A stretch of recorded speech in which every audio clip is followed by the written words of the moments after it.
प्यारे तुलबा व तालिबात, अस्सलाम वालेकुम। उम्मीद करती हूँ आप सब खैरियत से होंगे। गुजराती के लास्ट पीरियड में हमने काव्य अढार दीकरीनी विदाई पार्ट 1 में काव्य की समझूती हासिल की थी। कवि परिचय देखा था हमने, उसके बाद हमने काव्य की समझूती की थी। उम्मीद करती हूँ कि ये काव्य आपको अच्छे से समझ में आ गया होगा, जिसमें बेटी की विदाई के बारे में वर्णन किया गया है। इसके काव्य अढार दीकरीनी विदाई के कवि है अनिल चावड़ा और इसका साहित्य प्रकार है गीत, जो हमने रीडिंग भी किया था और इसकी समझूती भी हासिल की थी। तो हमने देखा था कि किस प्रकार अनिल चावड़ा जी ने दीकरीनी विदाई काव्य में बेटी की जो विदाई होती है वो खुशी का तो प्रसंग होता है, लेकिन साथ में बहुत ही करुण प्रसंग भी इसे कह सकते हैं, जिसमें सबके ही मतलब के दिलों में बसने वाली और घर और मोहल्ले को एक करने वाली जो बेटी है, जो घर का उजियाला है, घर की रोशनी है, वो घर से विदा हो जाती है तो मानो के पूरे घर में सन्नाटा छा जाता है, मानो के घर की रोशनी चली गई है और हर जगह मानो अंधकार छा जाता है। तो यहाँ बहुत ही सुंदर तरीके से अनिल चावड़ा जी ने दीकरी की विदाई का प्रसंग हमारे सामने रखा है। तो उम्मीद करती हूँ प्यारे बच्चों कि आपको ये काव्य समझ में आई होगी और बेटी की विदाई के प्रसंग आपने देखे ही होंगे और बेटी की विदाई के प्रसंग पर मन कैसा विचलित हो जाता है, ये दुख का भी आपने एहसास किया होगा। तो आज हम पार्ट 2 में स्वाध्याय और शब्द समझूती देखेंगे, जिसमें सबसे पहले हम शब्द समझूती की तरफ रोशनी डालेंगे। तो उसमें समानार्थी शब्दार्थ देखते हैं। हूफाड़ू, तो हूफाड़ू का अर्थ है स्नेह भर्यू यानी प्यार भरा माहौल। जैसे मैंने काव्य समझाते वक्त आपको बताया था कि किस प्रकार बेटी की जो मौजूदगी है तो वो घर को मतलब के घर के वातावरण को हूफाड़ू रखती है, यानी स्नेह भरा, यानी बहुत ही हरा भरा माहौल उससे लगता है, मानो के मतलब के प्यार भरा माहौल लगता है जब बेटी घर में होती है। तो वही यहाँ हूफाड़ू का अर्थ होता है स्नेह भर्यू। उसके बाद है गोख, मतलब गोखलो, मतलब घर में ऐसी एक जगह, ऐसा एक हॉल बनाया जाता है जिसमें दिया रखा जाता है और वहाँ से दिए की रोशनी पूरे घर में आती है। तो उसी प्रकार यहाँ गोखनो दीवो दीकरी को कहा है, यानी कि घर की रोशनी बेटी को बताया गया है। मिरात का अर्थ होता है वारसो यानी विरासत, दौलत, जो भी हमारी जमा पूंजी है वो। उसके बाद है विरुद्धार्थी शब्द।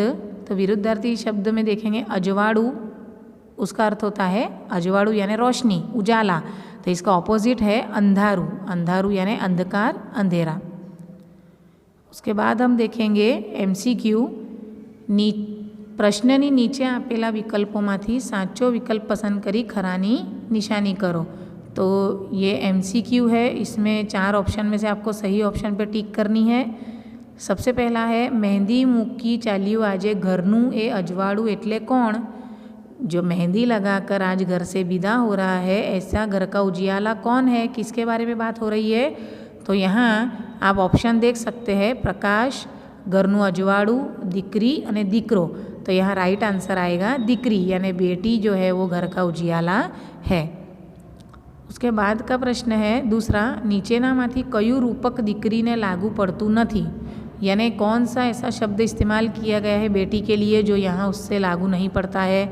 तो यहाँ ए घरनी अमीरात, बी घरनू अजवाड़ू, सी गोखनो दीवो और डी फानस। तो काव्य पढ़ते वक्त और समझाते वक्त हमने देखा था कि घरनी अमीरात, घरनू अजवाड़ू और गोखनो दीवो, ये सभी शब्दों का इस्तेमाल बेटी के लिए किया गया है। ये सभी उसके रूपक है, यानी बेटी के बदले ये सब शब्दों का इस्तेमाल किया गया है। एक फानस जो शब्द है, इसका इस्तेमाल या रूपक के तौर पे इसे बेटी पर लागू नहीं पड़ता है फानस। तो आंसर आएगा डी फानस। उसके बाद है तीसरा, दीकरी जता सौनी आँखों केवी थई गई। बेटी किए जाने के बाद सबकी आंखें कैसी हो गई। तो कोरी पड़ी गई, भिंजाई गई, लाल थई गई कि फाटी रही। तो यहाँ आएगा आंसर बी भिंजाई गई, यानी कि आंसुओं से मतलब के गीली हो गई। सब ने अपने दिल का जो दर्द है वो अपने आंसुओं से जाहिर किया। यहाँ चौथा प्रश्न है, દીકરી ક્યાં જઈ રહી છે, बेटी कहाँ जा रही है? तो फरवा, प्रवास में, पियर माँ के सासरे। तो इसका आंसर आएगा सासरे। बेटी विदा होकर ससुराल जा रही है। उसके बाद का प्रश्न है, नीचेना प्रश्नों विस्तृत उत्तर लखो, यानी लॉन्ग क्वेश्चन है।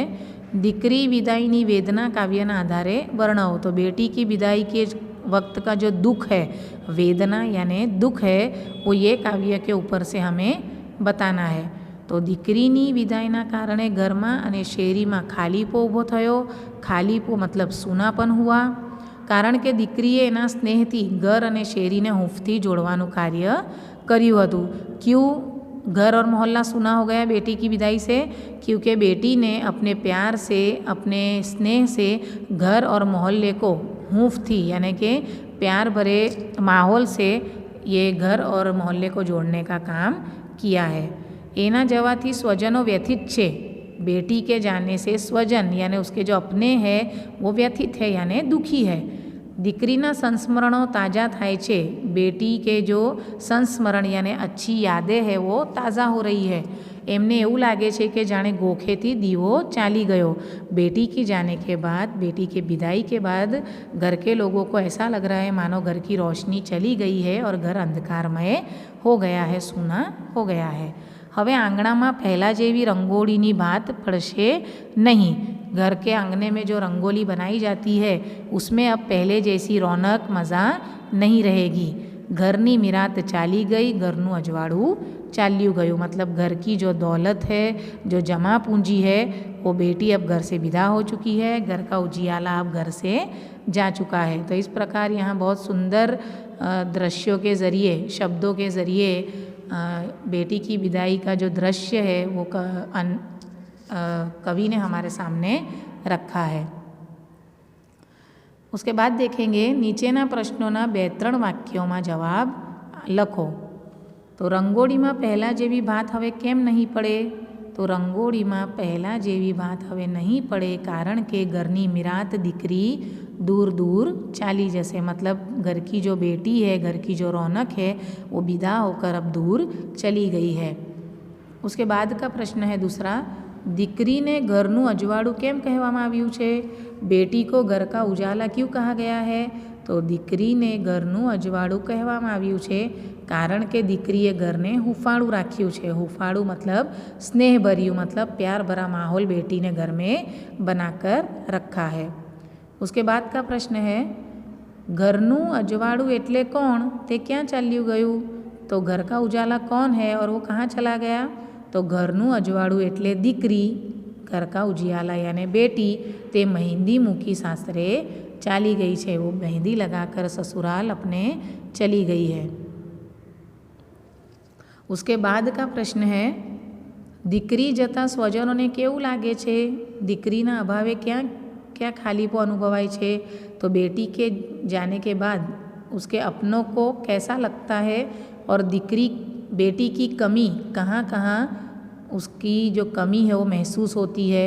तो દીકરી જતાં સ્વજનોને ગોખલામાંથી દીવો ગયો હોય એવું લાગે છે। बेटी के जाने से उसके घर के लोगों को, उसके अपनों को ऐसा लगता है मानो गोख में से दिया यानी घर में से मानो रोशनी चली गई है।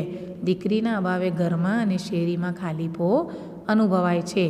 बेटी की कमी से घर में और मोहल्ले में, शेरी यानी मोहल्ला, तो घर में और मोहल्ले में खालीपो यानी सूनापन महसूस हो रहा है।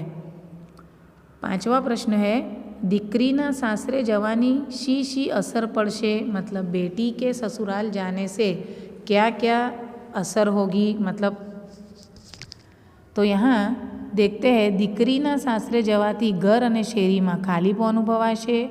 बेटी के ससुराल जाने से घर और मोहल्ले में सूनापन लगेगा। रंगोली में पहला जेवी बात हमें पड़से नहीं।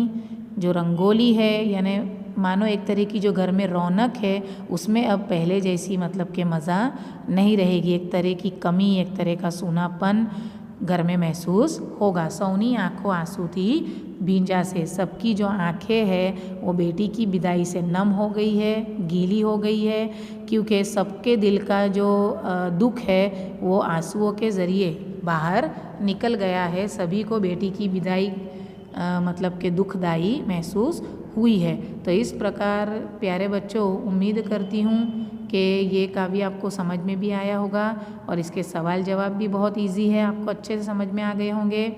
ये सवाल जवाब आपको अपनी नोट में भी लिख लेने हैं और अच्छे से समझ लेने हैं। नेक्स्ट पीरियड में मिलेंगे, तब तक के लिए अल्लाह हाफिज़।